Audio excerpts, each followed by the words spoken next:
These long dog days of summer, I mean, we just made it through a heat wave. Mama was parched through this heat wave. I was hitting up Dunkin' every single day, and I will continue to probably for the rest of my days, but especially this summer. Dunkin' is helping everyone stay cool this summer with its lineup of refreshers. These drinks are packed with bold, fruity flavors and served ice cold. It's amazing. Dunkin' refreshers are the perfect afternoon pick-me-up. I like to start my morning with them personally, and then sometimes I go back for a second one because I'm just feeling crazy.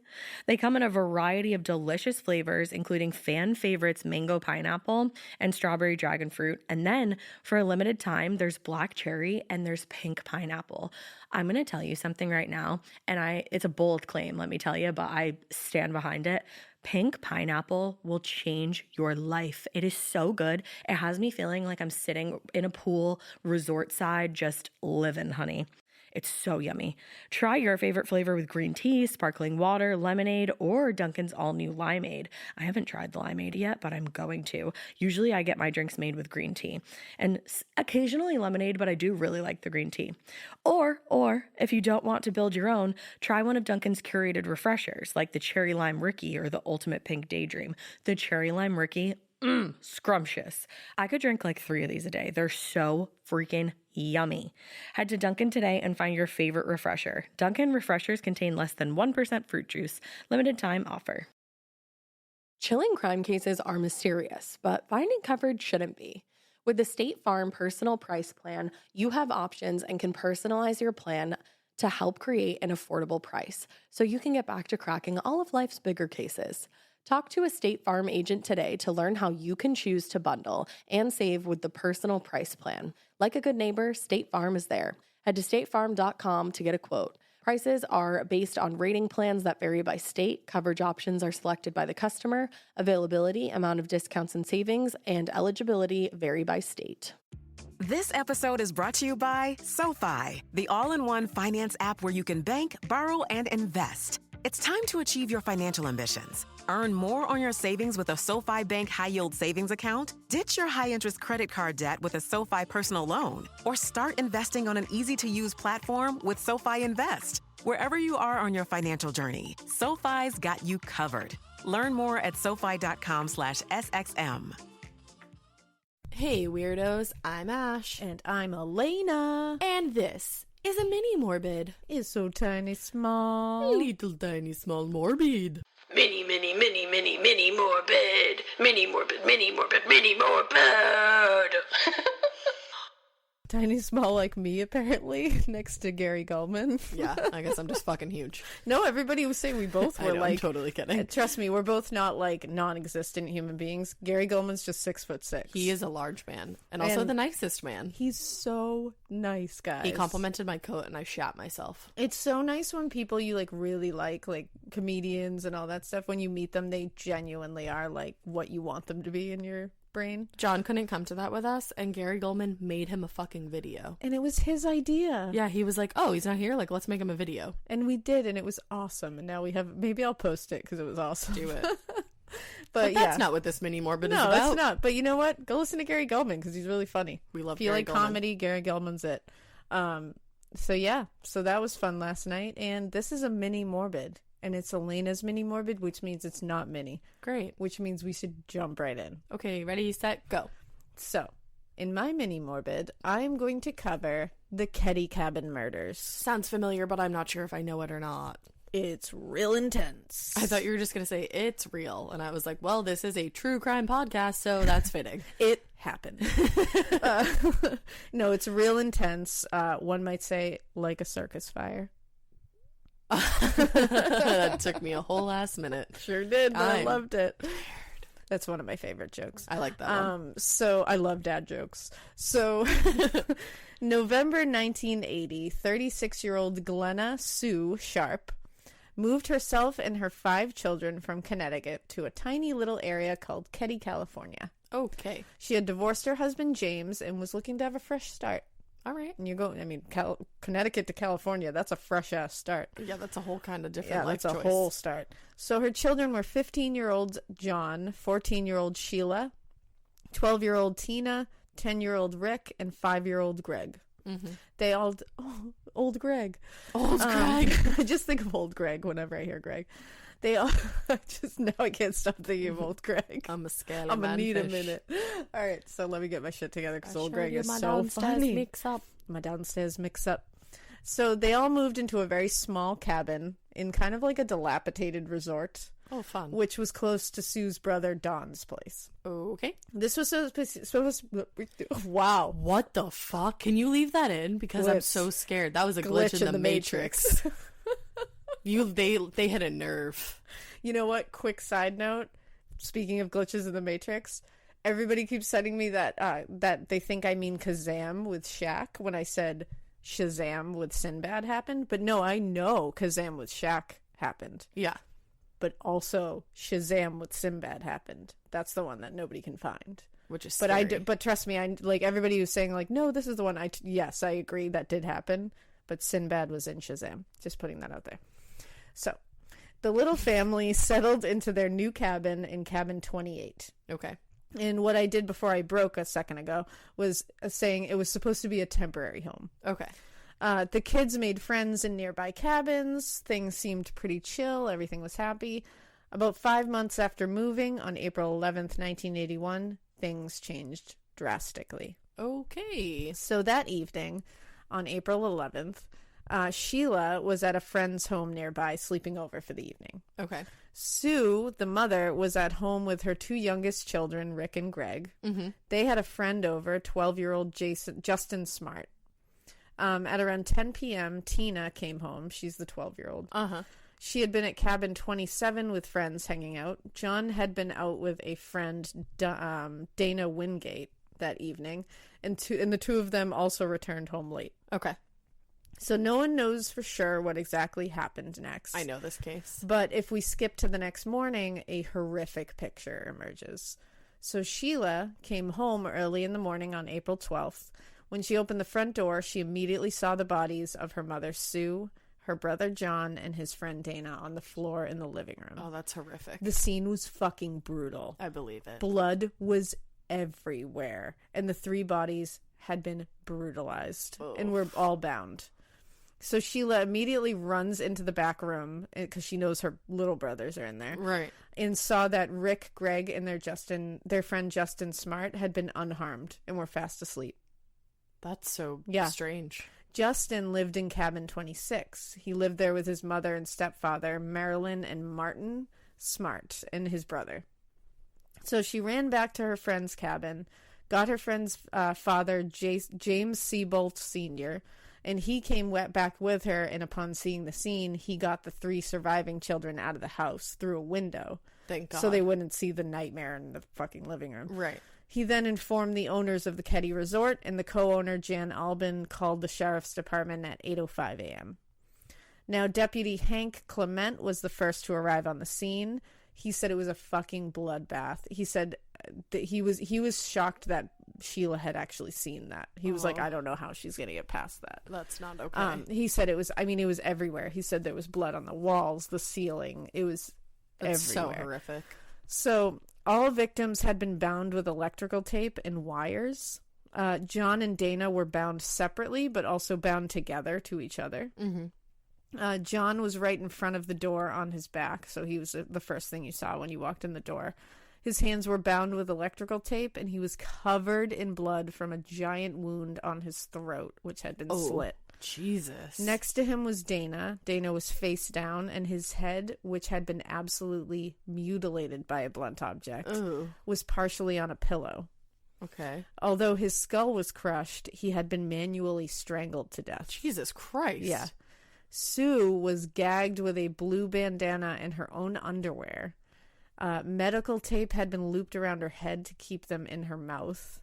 She had a clear mark of the butt of a Daisy Powerline 880 rifle on the side of her head. Mm-hmm. Her throat had also been slit, and she was found nude from the waist down. Oh. Her killer had partially covered her with a blanket, but it wasn't it didn't seem to be in a way that like somebody cared. You know what I mean? Like how sometimes they'll do that. Her hands and ankles were also bound together with medical tape and wires. Okay. And I believe it was so that like her knees were like up against her chest, almost in like a fetal position. Blood was on the floor. It was on the sofa. It seemed like, they said the way that the blood was, it seemed like they had been moved. Okay. And like placed in these positions. Blood was also found on some bedding in the bedroom. The bedroom that was Sheila's, and Sheila also shared it with Tina and her mother. So there was blood in there as well. Right. So it was on the ceiling in the living room where the bodies were, and it was also on the bottoms of Shu's feet and the soles of John and Dana's shoes, which indicates that they were moving around. Right. When they were stepping in their own blood at one point. Right. So besides the various injuries described, all the victims had been violently stabbed repeatedly. Ugh. Investigators also deduced that the head traumas inflicted had been from hammers. Hiya. Yeah. They found a bloody steak knife on the floor that was literally bent. Oh my God. Yeah. In the kitchen, they found a butcher knife covered in blood and a bloody claw hammer. Oh, a claw hammer? Like, what the word fuck? claw hammer in and of itself is so Right? triggering. It stresses me out. Yeah, it's not okay. Later, they found another bloody knife in a trash can behind the Keddie General Store. Yikes. Now, there were no signs of forced entry. All the lights were shut off. The phone was placed off the hook, and the shades were all drawn. That's spooky. There was one fingerprint lifted from a handrail on the back stairs of the cabin, but it was unidentified. Okay. But other than that, they were like, Nothing. they had to wear gloves. Now that the scene was taken over, Sheila's like, wait a second. Where's Tina? Like, we're missing Tina. Uh-oh. So now they realize 12-year-old Tina is nowhere to be found. So this is when the FBI came in. Right. Because And again, when there's a missing child, was they supposed come. to have been playing at Cabin 26? Well, she was playing at Cabin 26, but she had come home. Okay. Yeah.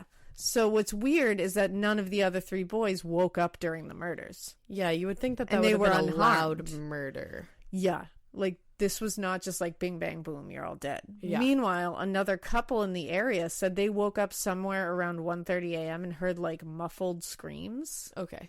And they thought it was just a television or something, so they just went back to sleep. Can you imagine Stop finding ignoring out things, later? everybody. Well, can you imagine finding out later that's what that was and you Yeah. fucking went back to sleep? Can you imagine? That's so horrifying. So later, Justin came forward, Justin, the 12-year-old that was in the room with Rick and Greg. Sure. He said he did see something. Oh, okay. This was so under hypnosis. What you seen? Justin claimed that he had seen Sue with 2 men, one with a mustache and long hair, and one that was clean shaven with short hair. Both of them had glasses. Mm-hmm.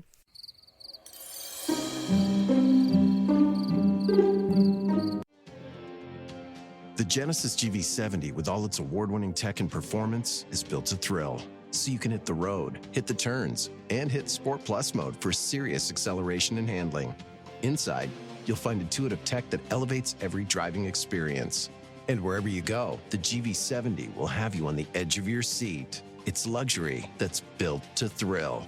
Learn more at Genesis.com and feel the GV70. Chilling crime cases are mysterious, but finding coverage shouldn't be. With the State Farm Personal Price Plan, you have options and can personalize your plan to help create an affordable price so you can get back to cracking all of life's bigger cases. Talk to a State Farm agent today to learn how you can choose to bundle and save with the Personal Price Plan. Like a good neighbor, State Farm is there. Head to statefarm.com to get a quote. Prices are based on rating plans that vary by state. Coverage options are selected by the customer. Availability, amount of discounts and savings, and eligibility vary by state.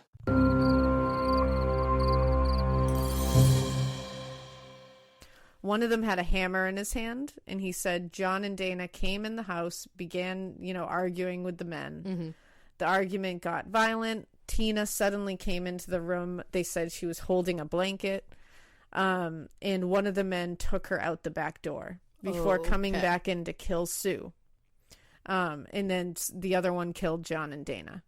He didn't know where that man put Tina. And, did he say if they saw him? They said, no, no one saw him. Nothing. They were like, They didn't see us, so that's why we were spared. yeah, I guess. That's scary as fuck. Now, investigators made composite sketches of what he was saying. DNA was collected from the scene and stored, but nothing could be done about it at that point. It's in the 80s.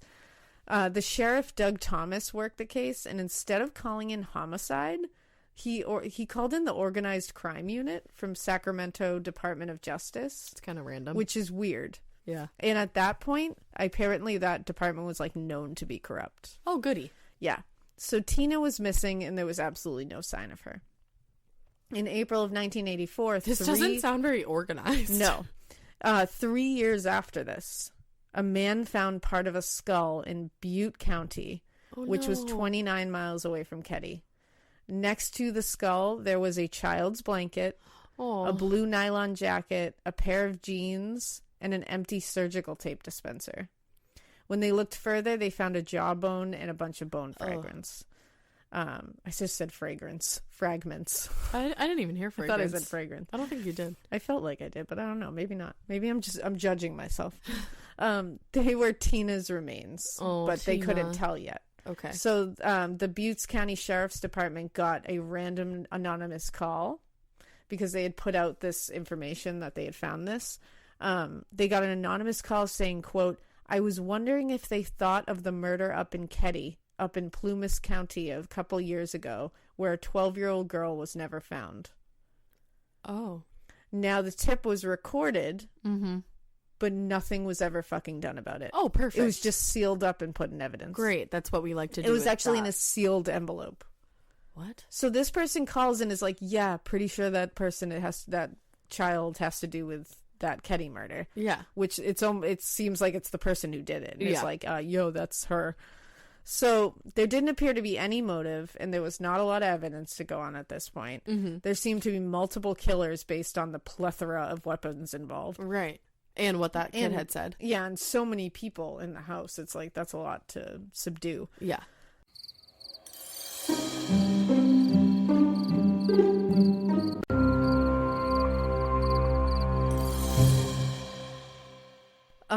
After a while, Justin Smart's stepfather, Martin Smart, was starting to be fingered as a suspect. Why? So he had a man living in their home who was an ex-convict named John Budeb. I feel like that's a We're bad just going to idea. call him Bo. Both men had ties to organized crime and drug trafficking. Oh, no, boy, no. Now, why would these guys immediately be thought of as suspects? Well, it was believed that Martin and Sue were having an affair. Oh, fuck. Besides this, it's said that Sue was basically convincing Marilyn to leave Martin. Okay. Marilyn, who's Justin's mother, Martin's wife, left her husband Martin the day of the murders. Oh. Yeah. So why would he kill Sue then? Because he believes that Sue convinced Marilyn to leave him. I'd be like, well, but you want to be with me. But he doesn't. Oh. They're just having an affair. Got it. Yeah. I love how logically they're like, what? Love prevails. So now Martin is pissed because he had an affair, and that affair ended up convincing his wife to leave him. Right. So I'm when up this, to speed. Yeah. So when this all happened, he got his convict friend Bo, and with their ties to the mob, they got the job done. That's the theory. At one point, Martin also told investigators that a hammer of his went missing, which is pretty convenient to explain why your shit would be one of the murder weapons. Right. And when they had the hammers, it matched with the hammer he had missing. And he's like, him. oh, shit. He's like, thought weird. I left that somewhere. Someone stole my After hammer. I killed someone. Now, on top of this, Marilyn gave the Plumas County Sheriff's Department a handwritten letter sent to her. This is Marilyn, Justin's mom, Martin's ex-wife. It was sent to her and signed by Martin.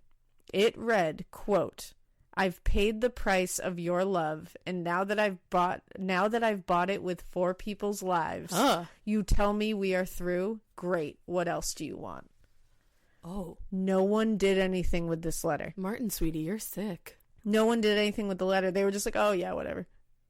What? Mm-hmm. This was a corrupt ass police But, department. like, was he paying them or something? Well, you'll see. So in 2004, the cabin was finally torn down. Mm-hmm. Between then and 2004, this case was like cold. Yeah. There's just no information about it. Meanwhile, in 2008, Marilyn admitted in a documentary about this that she 100% thought her husband and his friend Bo was responsible. Shit. So this lady's being like, yeah, they did it.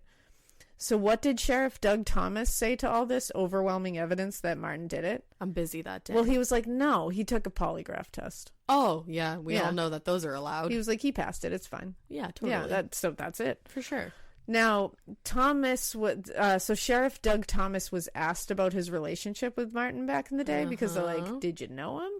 And according to a report in Plumas News about the case, he said he and Martin were, quote, great pals. Oh. And he said that he had even allowed, quote, Marty to come with him on a patrol a lot.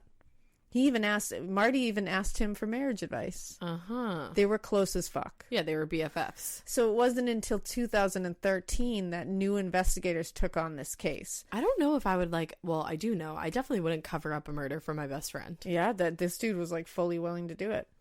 In 2013, new investigators took on the case and found that they found the recording of that anonymous tip about Tina. Mm-hmm. These investigators were Plumas Sheriff Greg Hagwood and Special Investigator Mike Gamberg. In 2016, 3 years after they were put on the case, Gamberg found a hammer in a dried-up pond in the area, and they believe it's one of the murder weapons. Shit. That same year, Gamberg also met with an anonymous counselor at the Reno Veterans Administration. This counselor told him that in May 1981, he had taken on Martin Smart as a patient, and that Martin Smart actually confessed that he murdered Sue, the mother, and the 12-year-old girl, Tina.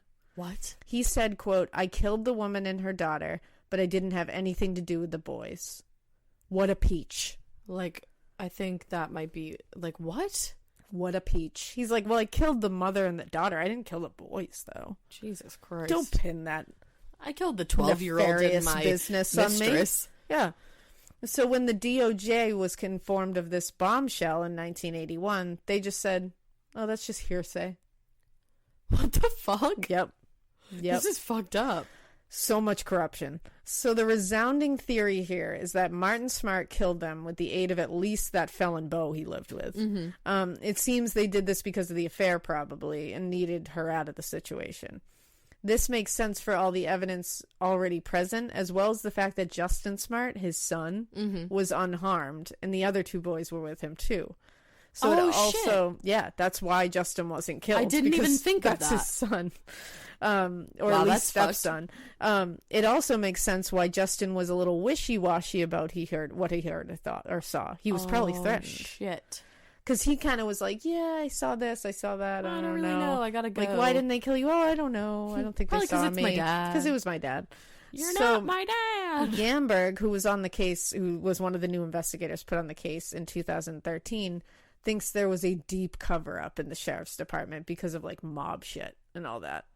Where does the mob come into play? Well, because those two, because remember I said earlier they had connections to organized crime. Sure. Sorry. So as of now, Martin and Beau are dead. Oh, fuck. Yeah. But they were able to get new DNA evidence, and it seems to place other living people there.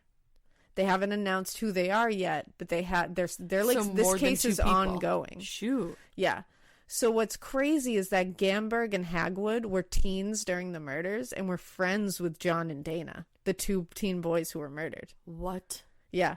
In fact, Gamberg said to CBS Sacramento that Dana was at his house the day before the murders. Stop. Yeah, and now he's working on the case. One other crazy note linking them to the crime is from a crazy, awesome 3-part investigative look into this case. It's so good. I'm going to put the links to this in our show notes. It's by Victoria Metcalf in Plumas News. The night of the murders, Martin and Beau went to the backdoor bar around 10 p.m. in the area. They were wearing 3-piece suits and sunglasses. What? This is a small divish type bar. So everyone interviewed was baffled someone would wear that in there. The author and many other sources I saw think they did this to draw attention to their presence at the bar to establish an alibi for themselves. What an alibi. Because two dudes walking into a dive bar with 3-piece suits on and sunglasses, everyone's going to see you. Right. And they're all going to be like, oh yeah, I saw that fucker. He's wearing a 3-piece suit. I saw him at the bar. Right. So he thinks that was them being really, thinking ahead. Cunning and doing this to establish their alibis. I want to know, what the next question would be if they were like, so why were you wearing a 3-piece suit? And they're just like, I felt fancy tonight.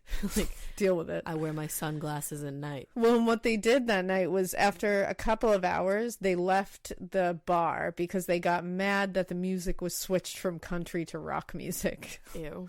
I would be mad at the switch of that.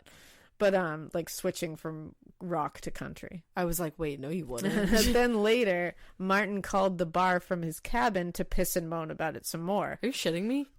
And then they went back later that night for another drink and left a bit before 2 a.m. Now they think he called from his cabin to further establish, I'm like, at home, I'm in my cabin. Home. In this same article, she mentions that the counselor who Martin allegedly confessed to also said that Martin indicated the motive being that Sue was the reason Marilyn wanted to divorce him. He also said he killed Tina just because she saw it. Wow. He was like, I couldn't leave her. She saw what happened. Oh my God. So that's the other thing. It's like Tina watched her mother be murdered. Right. In the same article, the theory is that the perpetrators were already in the cabin when John and Dana arrived, and that they were dispatched in front of John's mother, Sue, so that she had to watch. Oh. And that, like, basically they were just like a problem, like an Right. obstacle. They also said, you know, she had to watch what happened to Tina as well, likely. Oh my God. They think she was tortured for a long time. Oh, They said her really? death was not like a quick, like, slice the throat. They said they think they were in that cabin for a long time. That's horrific. And as of now, well, this is a short one. I just looked at the I know. time. I was shocked that we were done. It's because there's not. It's a totally Yeah, cold case. Well, it's not cold. I shouldn't say that. It was a cold case for a long time, and now it's reopened, and they're starting to get more evidence in this. So it's like an ongoing investigation right now. Mm-hmm. So any updates on this case, I'm definitely gonna give you guys updates as it comes, because it's fascinating. Because I mean, it's Bo and Martin, obviously. Yeah, clearly. But it's like other people were involved here, and I need to know. I must know. I need to know, because also there was Sheila, the one that came home and discovered the one that everything. came home and found it. She said that, like, they basically let Martin and Bo, they like let them skip town once they were named suspects. They were never told they couldn't leave. That's weird. Like, they were allowed to do whatever they wanted. And Sheila was like, to me, the whole thing is a cover up. Like, Yeah. she believes that too. She's like, it's very obvious it's a cover up. Yeah, sounds like it. And that's what I think it is. I agree with you. But so far, the murders in Cabin 28, the Keddie cabin murders, are unsolved at this point. It's spooky as fuck. I've Yeah. definitely heard that case before, but at first I was like, I don't know this, and then I was like, the more you're telling it, I know it. It's such a good one, because it's a good mini Morbid, because it's like there's a good amount of information but not a ton of information. Right. So it's like, It's perfect for a mini. yeah. So that Is that? is the Keddie cabin murders, and hopefully we'll learn Thanks. more about it, because I want to see those two detectives solve the case, I do because they too, were like 'cause they were friends with John friends. and Dana. That'd be beautiful. And their like mission is to do this for them. Yeah, of course So, it is. like, That's your you fucking go. friend. Yeah. Damn. I want them to succeed. Well, we'll alert you on Instagram if there's any updates. We will. If you don't know our Instagram, it is. At Morbid Podcast. You can hit us up on Twitter because you'll probably see it there too. At A Morbid Podcast. And also on Facebook. Morbid : a true crime podcast group. Yes. And then send us an email so we can talk to you about it. morbidpodcast@gmail.com. And then donate to the Patreon if you're feeling so inclined. Do it. Patreon.com/morbidpodcast. And if you're already a Patronus, are you there, Patronuses? A big, giant mountain-sized announcement is coming this week. Yeah, yo. So stay tuned. And we hope you keep listening. We hope you keep it weird. I don't have it in me. No? No, this one's graphic and... Okay, not so weird that you fucking show up to a dive bar in sunglasses and then call later and complain about the music, because who really needs to fucking complain about the music at a fucking dive bar? Like, don't be doing that. And if you're gonna change it from rock and roll to country, like, really, you're gonna fucking call them and complain about that? And then you're gonna, like, torture a lady because she was your mistress and she's not actually your wife, and Alaina's bumping to the grind right now. I knew you had it in you. I had it in me. I always believed have in it you. Bye. Bye.